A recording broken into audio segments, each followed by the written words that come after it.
If it was G-Vector that inspired the rail shooter archive, then it was EOS Edge of Skyhigh that sealed the deal. I had never heard of this Japanese-only PS1 game until one day it randomly showed up on the Japanese PlayStation Network as a PlayStation Classic, and I grabbed out my PS3 because it looked like a rail shooter. And what do you know? It is. People, this is exactly the kind of game that this entire show project thing is about. Because when this first came out, I'm sure we would have just looked at it and said, oh, it's just Afterburner with a transforming robot. But now we look at it and we go, it's friggin' Afterburner with a transforming robot!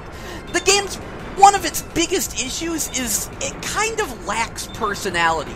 The in-game vehicle model looks absolutely nothing like the super awesome robot design that appears on the cover art in the opening movie. And the cutscenes in the game are just really bland-looking characters talking blandly to one another during mission briefings. There's really not a lot of personality here. It is just kind of a giant transforming robot flying through the sky shooting at things game. It's not that impressive from that standpoint, but gameplay-wise, it's a blast. As you can probably guess, this is another one of those things where you have an auto-fire button that you basically hold down. It's decent enough in that respect, though certainly not your main mode of attack. Your main mode of attack is going to be spamming your homing lasers, which once again have a limiter that doesn't do too terribly much. It does limit the amount of enemies you can lock onto before firing, but once again, it refills so fast that it doesn't actually limit your homing lasers at all. So hold down the rapid fire button, spam the homing lasers. The big question is, what does transforming between airplane and robot mode do? Well, near as I can tell, in airplane mode, your forward shots are more powerful and you have a smaller hitbox, and also when you move around, the screen tilts all Afterburner style, which I really like. When you transform into robot mode, you have a weaker forward shot and a much bigger hitbox, but your homing attacks are able to lock on much easier. They appear to be more powerful. Also, you can hold down the homing attack button, and it will charge up this pink energy barrage spray thing that does a whole lot of damage. This, I think, kind of imbalances the game in terms of which form you want to use. I really would prefer to use the airplane mode because I like the tilty camera angles and having a more powerful forward shot. However, there's almost no denying that robot mode is way more useful.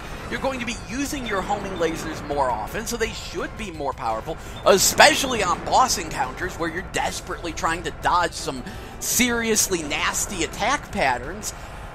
And that forward energy spray thing is really useful.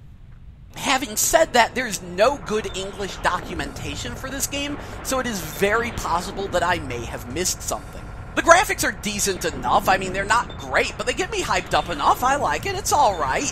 The other issue is that transforming between airplane and robot mode takes a weirdly long amount of time. You can still move around during it, but you can't actually attack, and you move kind of slowly when you're doing it. I have no clue why that isn't faster. I know the actual transformation sequence, if it were a real thing, would be that long, but it should really be faster in the name of gameplay and actually utilizing both forms.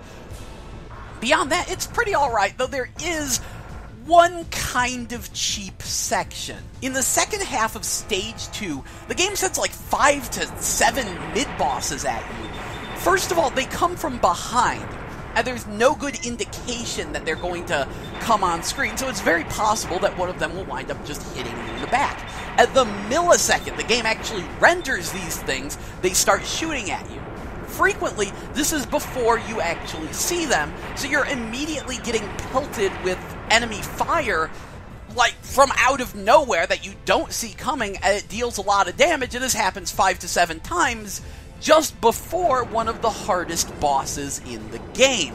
In fact, I will be honest here, I haven't actually beaten this section, and the only reason I have footage of the rest of the game is because there's a level select cheat which I had to use to spice this up. Having said that, skipping level 2 and just playing levels 3, 4, and 5, the difficulty level is actually very good.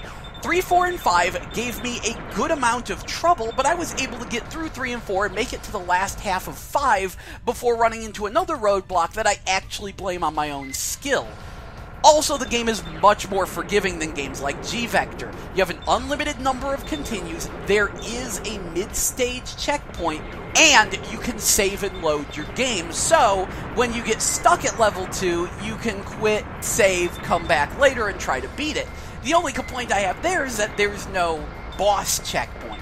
You start from the halfway point, you have to make it through half of the stage, then you fight the boss, which is why those 5 to 7 mid-boss swarm thing is a bit of an issue. Actually, this game seems to really like mid-bosses. There's a bunch of huge sub-boss enemies that it likes to throw at you in stages 3, 4, and 5.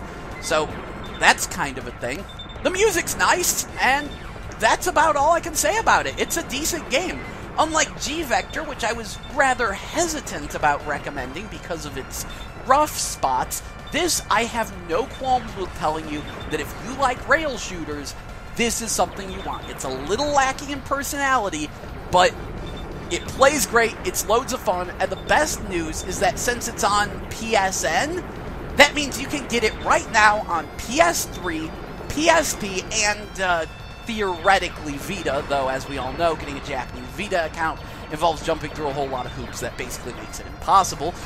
But it is a thing you can get that's only 600 yen, and at that price, yes, I very much recommend this. EOS Edge of Skyhigh is one of those rail shooters that's really fun, but its lack of personality caused it to slip through the cracks. It's only now that we are all taking a moment to really appreciate what was made.